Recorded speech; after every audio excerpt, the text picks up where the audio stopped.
Vamos medir a cabecinha? Vamos. Nossa, Pra ver quanto você cresceu? É verdade. Você tá muito grandão. Vamos escutar o peitinho, vamos? Vamos escutar o peitinho?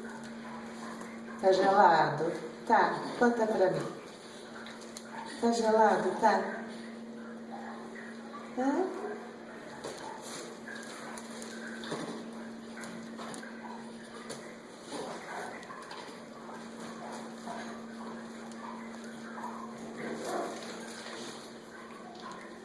Meninão.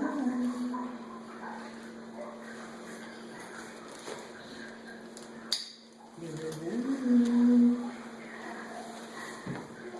Abre o bocão pra te ver. Isso. eu vim com uma fraldinha assim, de vez em quando.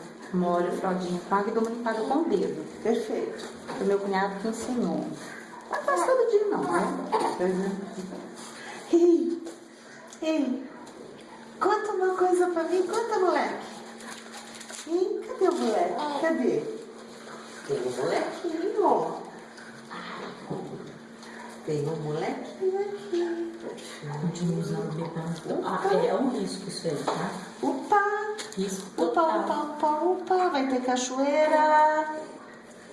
Vai ter cachoeira. Conta pra mim, vai ter cachoeira aí? Cadê?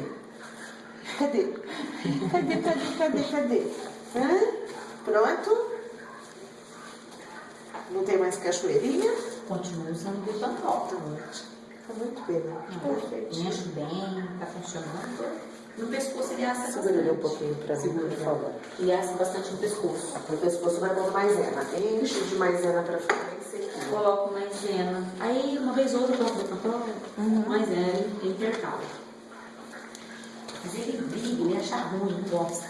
Da pomada? Ai, de tudo, não gosta, mexe no pescoço dele. Segura o rostinho dele assim. Ah, não fiz ler comigo. Retinho. É tão engraçado um bichinho desse tamanho já saber protestar, né? Ele protesta bem, viu? Nossa. 58. Mas 58 centímetros, como tá grandão. Pode trazer pra pesar. Deixa eu pegar. Deixa a mamãe pegar. É amor de irmão.